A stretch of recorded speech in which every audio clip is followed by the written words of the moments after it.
Good morning. Good morning. I'm Reverend Louise, pronouns she, her, and I'm so glad we're here together.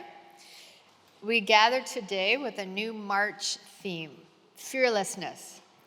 And in honor of International Women's Day this week, our service will explore how women's voices contribute to a world of brave action. And even though the theme is fearlessness, I would like you to know that all your fears and your doubts are welcome here. There is a brave and a necessary process moving to honestly recognize fear, exploring the territories which create anxiety, and then finding ways to act on the opportunities which await us. The American writer Judy Blume is best known for her young adult novels, which work with truth-telling on controversial subjects. They have been getting her into trouble lately. And Blume tells us, each of us must confront our own fears, must come face to face with them. How we handle our fears will determine where we go with the rest of our lives. And to experience adventure or to be limited by the fear of it. So as we light our chalice today, we honor a space where we celebrate the worth and dignity of every soul, a place where fears can be welcomed and even honored, and our decisions to move forward are supported, where we are determined to experience the adventure of living, to express and to act with courage. Let us worship in spirit and in truth. Please rise as you're able for our opening hymn, What Wondrous Love Is This?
Good morning, All Souls.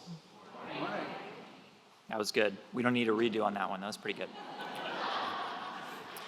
My name's Garrett Suarez, and I'm your worship associate for today. I use he, him pronouns. If you're visiting us for the first time or still feel new here, please raise your hand so that we can give you an All Souls welcome.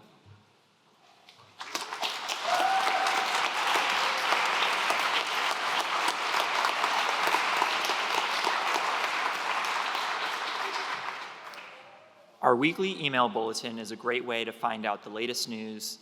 Sign up through the link on the All Souls homepage. Today we honor the great legacy of Indigenous and enslaved peoples at this international crossroads, now called Washington, D.C. For generations, the Indigenous Piscataway tribes have been the traditional caretakers of our bioregion. They were trading peoples in the region who lived along the Anacostia and Potomac rivers. Over 200 years ago, Euro-American settler colonists founded this church. We've inhabited 3 All Souls church buildings on different sites taken from Indigenous peoples. Each was built by workers that were immigrants or descendants of enslaved and Indigenous peoples. The heritage of all these ancestors is still here in this region and in our congregation. In 2024, our All Souls beloved community is pledging to learn more about these complex histories. May we learn together, wherever we reside, as we begin with the past and imagine the future.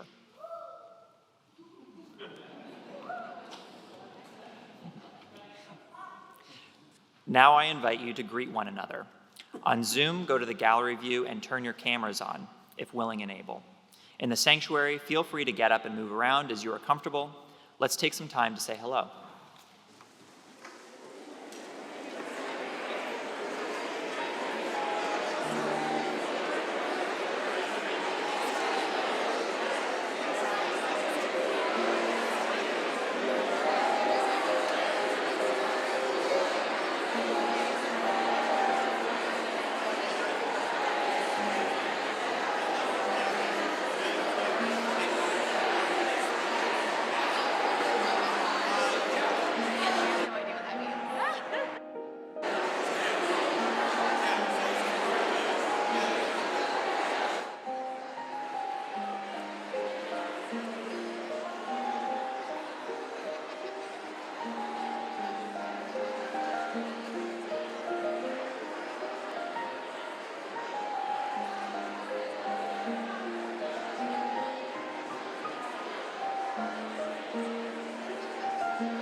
All right, All Souls, thank you very much.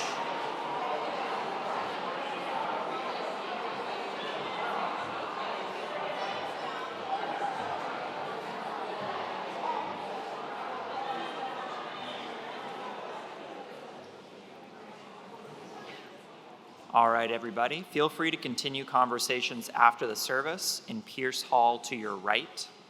If you're on Zoom, feel free to stay on after the service for some fellowship. And again, welcome to All Souls.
take that out. Good morning. My name is Laura Prophet. I'm the DRE at All Souls. That means the Director of Religious Education.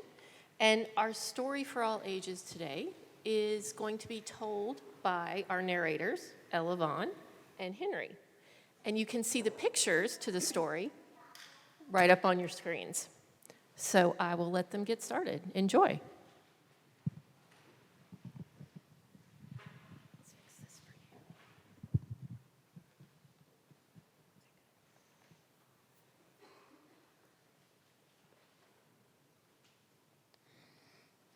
I don't know how it happened, but one day I had a problem. I didn't want it, I didn't ask for it, I really didn't like having a problem. But it was there. Why is it there? What does it want? What do I do with the problem? I wanted to make it go away. I shooed it, I scowled at it, I tried ignoring it, but nothing worked. I started to worry about my problem. What if it swallows me up? What if it sneaks up and gets me? I worried a lot.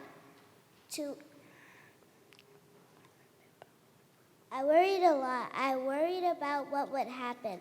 I worried about what could happen. I worried about this and worried about that.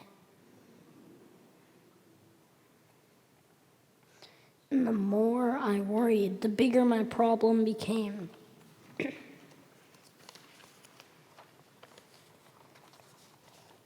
I wish it could just disappear. I tried everything I could to hide from it. I even found ways to disguise myself, but it still found me. And the more I avoided my problem, the more I saw it everywhere. I thought about it all the time. I didn't feel good at all. I couldn't take it anymore. This has to stop, I declared. Maybe I was making my problem bigger and scarier than it actually was. After all, my problem hadn't really swallowed me up or attacked me. I realized I had to face it.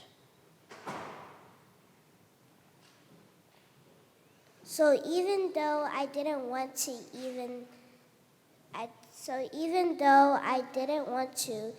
though I was really afraid, I got ready and tackled my problem.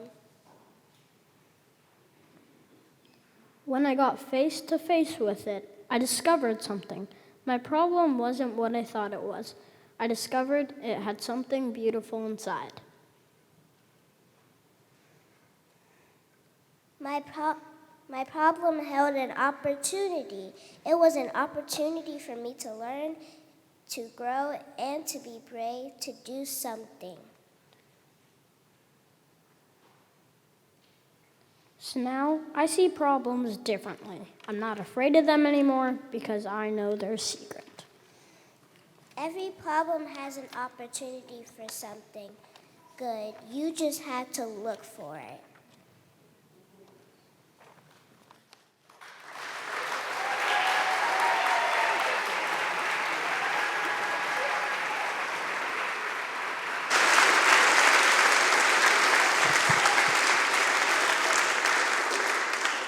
I think Henry and Ella Vaughn did a great job narrating. Thank you, guys.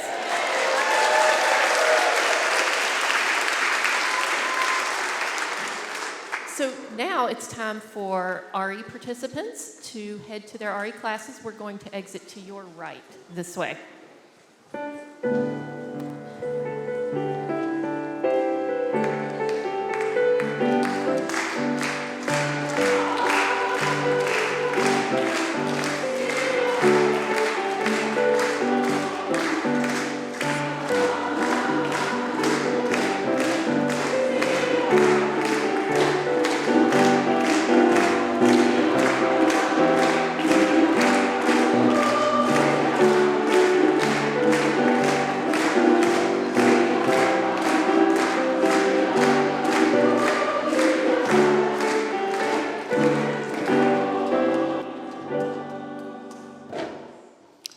Hello, All Souls.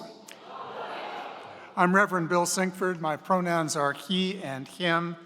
And there are a number of things that I want to point out to you this morning. First, the REAP Voting Rights Project is off to a great start. The goal, amen, you can applaud for that. The goal here is to send to 40,000 registered voters in Fulton County, Georgia, before the May 21st primary in that state. And there are many postcards available in the REAB lobby to be picked up immediately after the service. Also, you can still join the second of a 3-session workshop series on conflict transformation. That's part of the transformative justice work that we've been doing. It's offered by the Committee on Right Relations. It is upstairs in the Longfellow Room after worship at 12:15. It's also available online, so you can go to the website calendar if you are on Zoom and want to take part. And you can register at the website for the upcoming Anti-Racism for White People workshop, which begins on Monday, March 11th. Both of these workshops are part of the growing body of Core Connections, those offerings on leadership and identity here at All Souls.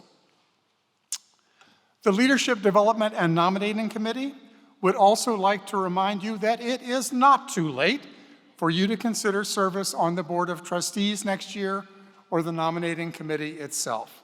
LDNC representatives will be in Pierce Hall after service, and they're happy to discuss these possibilities with you. Welcoming Wednesdays this week, we'll celebrate Pi Day. Now, you math nerds know that pi is the ratio of a circle's circumference to its diameter. It's 3.14159. You all know that it goes on forever. 3.143, March 14th. We're going to celebrate a little early this year, but we will gather on this Wednesday to celebrate pi not with calculators, but with sweet or savory pies of your creation. This is a family-friendly event at 7 p.m. in Pierce Hall. And the final announcement is that the Hope Rises Capital Campaign is off to a great start, and it will focus on repairs that are much needed to this historic building. But for those of you who have never actually toured this historic building, a tour of this historic facility will be offered following worship today. Just look for Sherry Gilbert or Kathy Ferger in the REAB lobby at about 12:15. There's always a lot going on here at All Souls Church Unitarian. We turn our attention now to the cares and concerns of this congregation, and we remember several congregants this week who have lost beloved family members. We send condolences to Judith Bauer on the recent death of her brother-in-law, Dutch, and condolences to Thomas Oliver, whose mother, Grace Turner Oliver, died on February 18th in Abilene, Texas.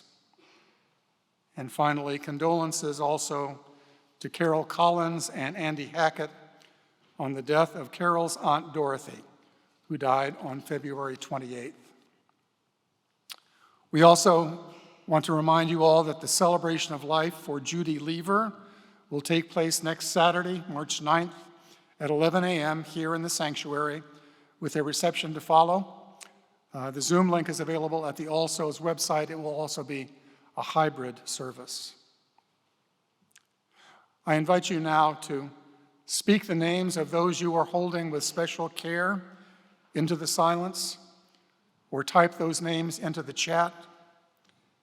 And if you are the person who needs to be held this morning, please speak your own name aloud so that this community can hold you as well.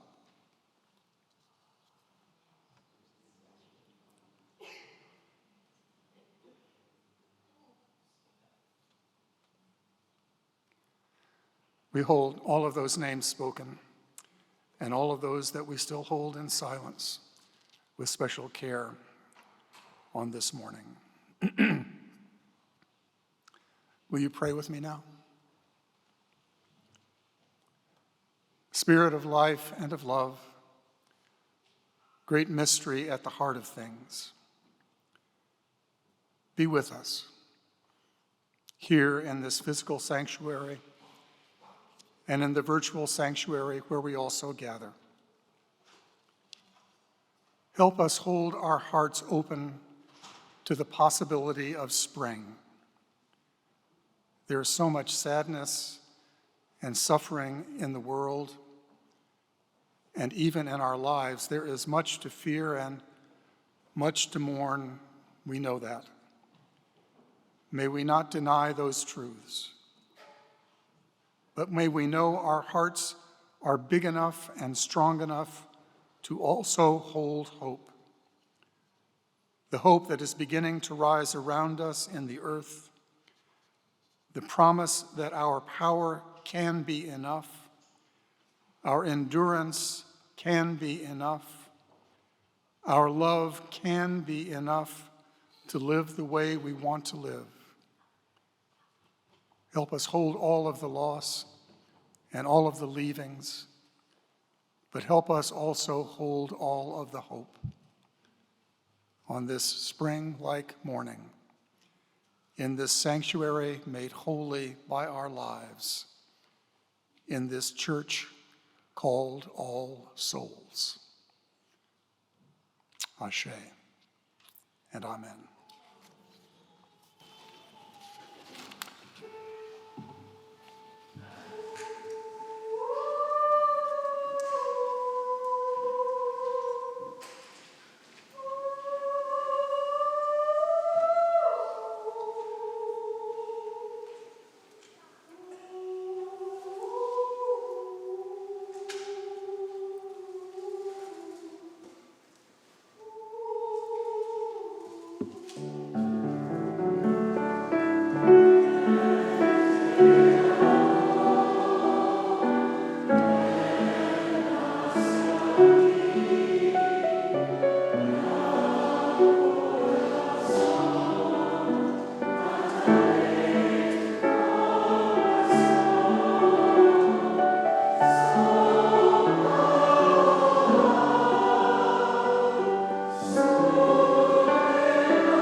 And for all those things spoken and unspoken, we say, blessed be, and amen.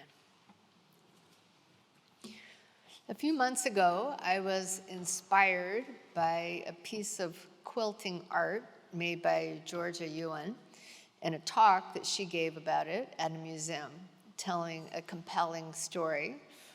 And I invited Georgia to come today to offer a reflection on this quilt, exhibiting some of her own fearlessness by stepping into the pulpit for the first time. So I appreciate her saying yes and coming to this action, and we'll share the reflection together this morning. So welcome to Georgia, who has had many roles in this congregation, but never standing here. So.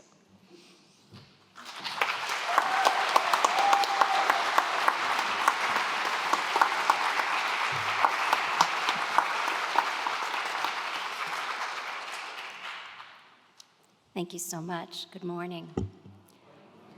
I realize if I wear my glasses, I can read this, and then I can't see you, which is actually perfect. It helps me overcome my fear. It's what I used to do when I had to play the piano in front of people. I took off my glasses. I couldn't see anybody, but I could still see the keys. So as we begin Women's History Month, I am really happy to be sharing the story of Mabel Pinghua Lee. Mabel was 17 years old when she led the 1912 suffragist parade in New York City, the largest suffragist parade up to that time, with 17,000 marchers. And by leading, I mean she was given one of the honorary positions in the front of the parade on horseback. By all accounts, Mabel was an inspirational orator and a passionate feminist. You can already see why I love her story. Her desire to get others to be as strident and sure of the right thing to do as she was inspires me. In 2021, my Quilt Guild sponsored a quilt show with the theme Modern Patriotic. Each of us was asked to take the theme and create an art quilt.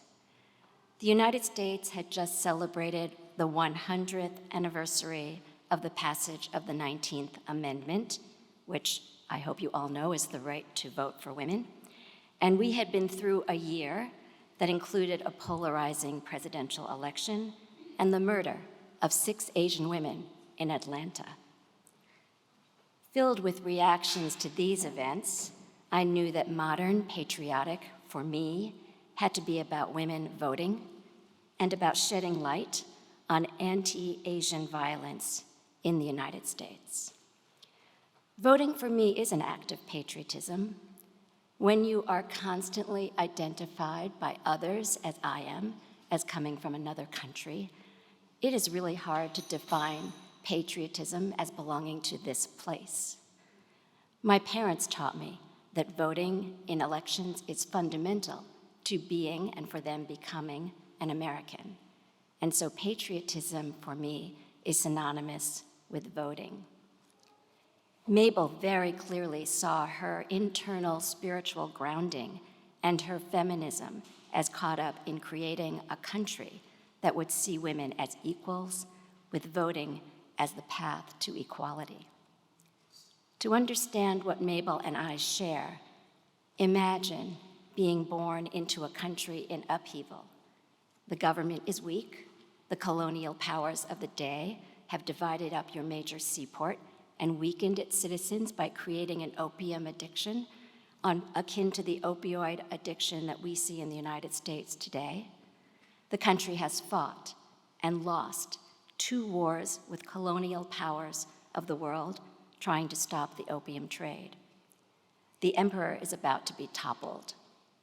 This is China in the late 1890s, when Mabel was born, to a privileged mother who had bound feet and a father who was a Baptist minister.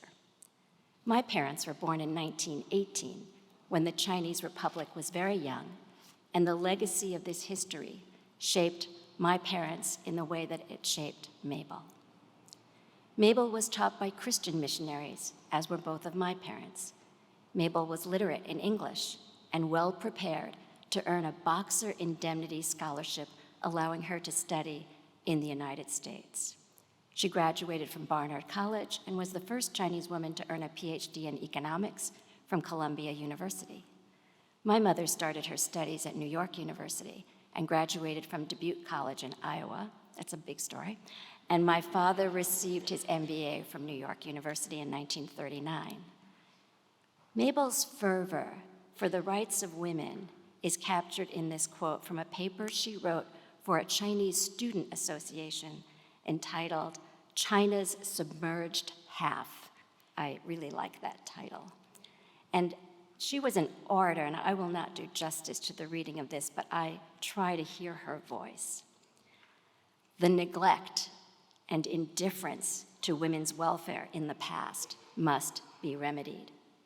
To we girls especially, who are among the first to emerge, will fall the duties of pioneers. And if we do our share, ours will be the honor and the glory.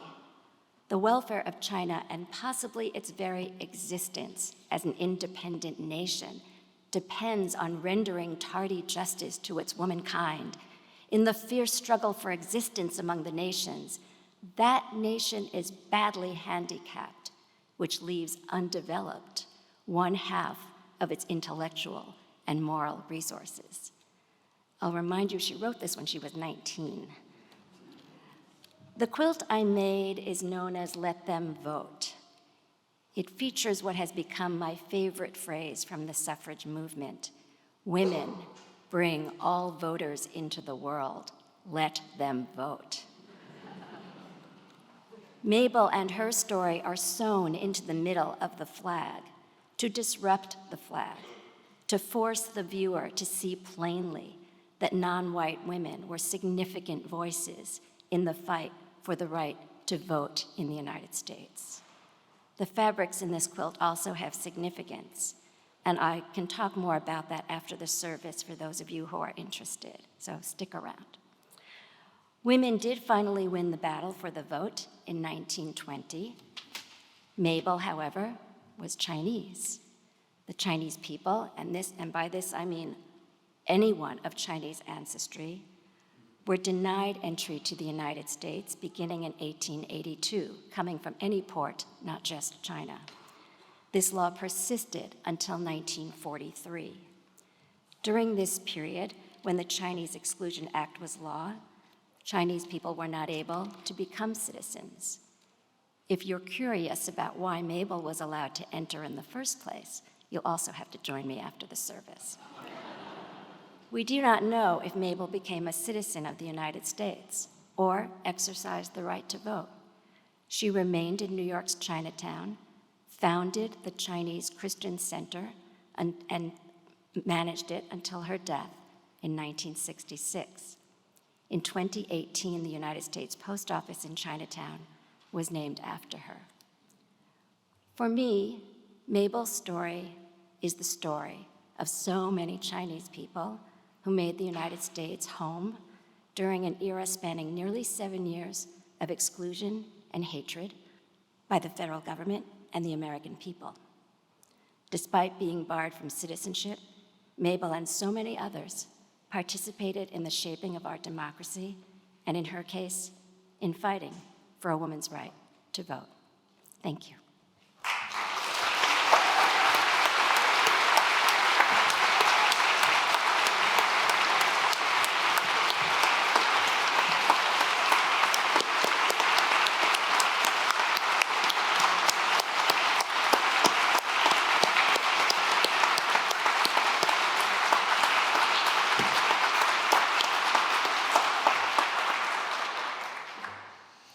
I so appreciate hearing from Georgia about her own history and that of Dr. Mabel Ping-Hua Lee.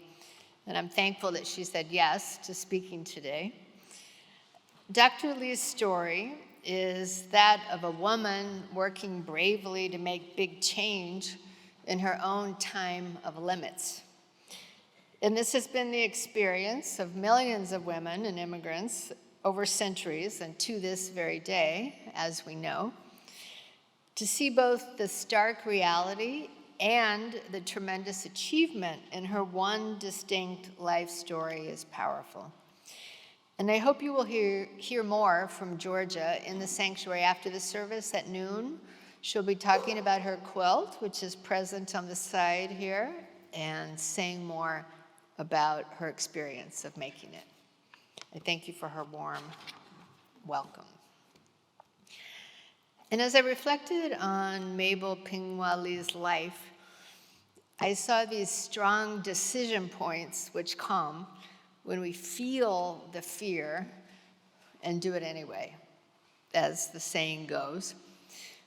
We have countless opportunities to move beyond fear, to not let it bind us or constrain us. And we can also share the burdens of fear in a collective space while we are finding the courage within ourselves to allow this freedom of action. The decision points in life are often invitations, such as the one Lee received as a teenager to help lead that New York City parade for the women's vote.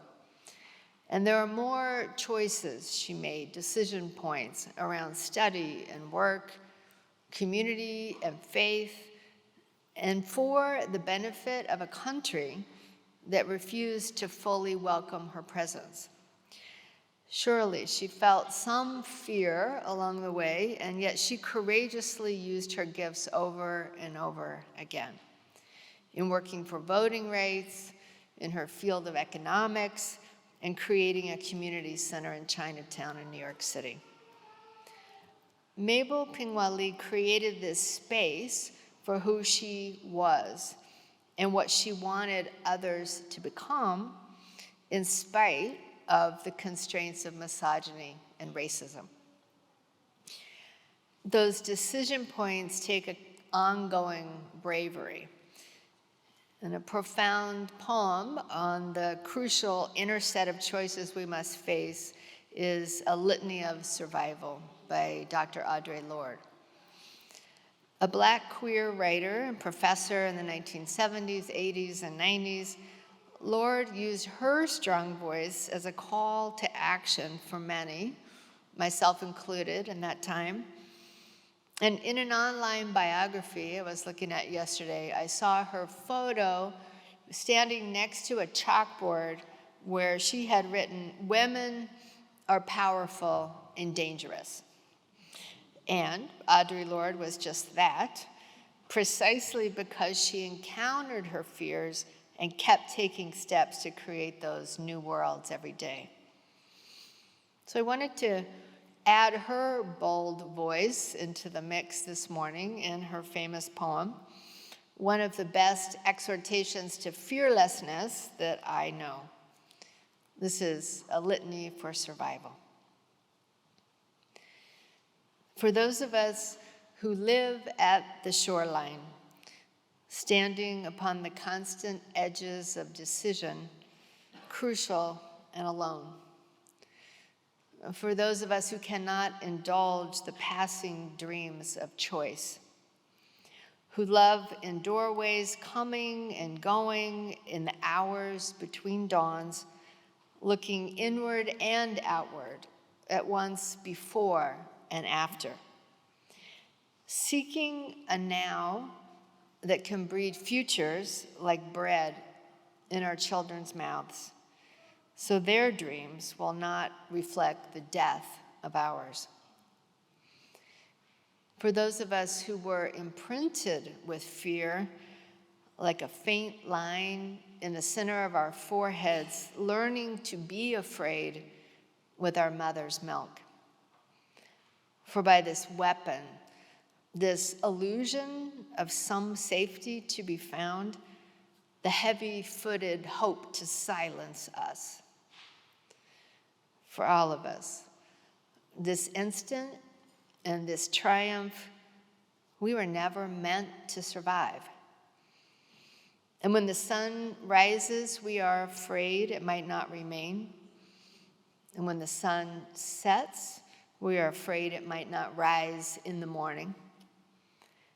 When our stomachs are full, we are afraid of indigestion. And when our stomachs are empty, we are afraid we may never eat again. When we are loved, we are afraid love will vanish. And when we are alone, we are afraid love will never return. And when we speak, we are afraid our words will not be heard nor welcomed. But when we are silent, we are still afraid. So it is better to speak, remembering we were never meant to survive.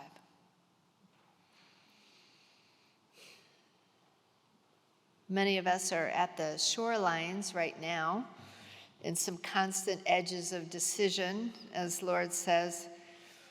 And while the inner work is indeed crucial and alone, there's always the invitation to community as well, to the opportunity of collective experience. And in our time that does bring true dangers, I hope we might embrace our fears and honor the great tenderness that is there. I hope we find the authentic bravery of naming what scares us and asking for resources and support. Together, we can create ways to respond courageously to the constraints of life as well. We accept the adventure of expanding beyond the limitations of what others hope to impose upon us. We find some fearlessness when we choose what brings us life, refusing silence and embracing full freedom. May it be so. Amen.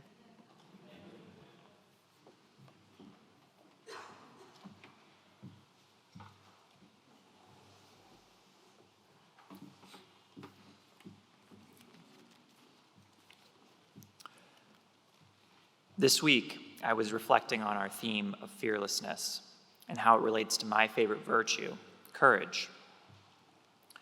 I used to think that courage was something you're born with, that some people are just naturally fearless and others are scared. The brave must be a special group, set apart from the rest of us. But then a very wise person taught me that courage is more like an action than a trait. It's a muscle we all have that must be strengthened over time and with practice. In life, we are all invariably worried about so many things, from what is the future of civil rights in our country to when will the doctor call back with those test results already. Courage is not about suppressing these fears. It's about choosing to control whatever we can in spite of them. Here at All Souls, we pledge to rise and face the challenges of our lives and our society. That's just who we are. We enter each Sunday carrying the genuine worries from our lives, but after hearing the stories of those who flexed their courage muscles, we hope to leave with the sense that we too can face our own fears. This community gives me the support I need to act courageously and commits to facing the daunting challenges of improving our world. So I make sure to give back what I can. I hope you will do the same. This week, all non-pledge donations will be split with our Share the Plate organization of the month, Harriet's Wildest Dreams, named to honor Harriet Tubman. This organization is a Black-led abolitionist community defense hub centering all Black lives most at risk for state-sanctioned violence in the greater Washington, D.C. area. Their work includes legal empowerment, political and civic education, mass protest, organizing campaigns, and community care that builds alternatives to oppressive systems. If you're in the sanctuary, the ushers will pass the plate for our offering. You can also text to All Souls by sending ASCU to 73256. If you're on Zoom, click the link in the chat, which will direct you to All Souls online giving. Thank you in advance for your generosity.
You may be seated.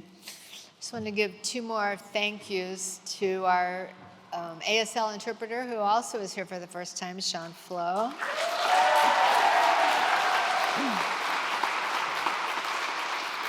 Thank you to them for their art, and also to Angela Powalker and the women's voices, soprano and alto, of the All Souls Choir today.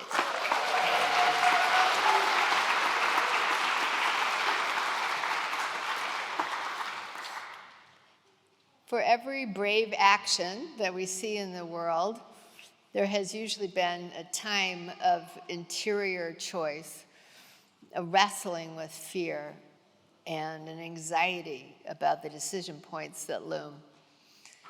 I'm grateful for this space where we can gather all that we are together, find the courage to take bold action, and move through and into fearlessness by wrestling with our fears. Thank you for your presence this morning. Go in peace and practice love. Amen.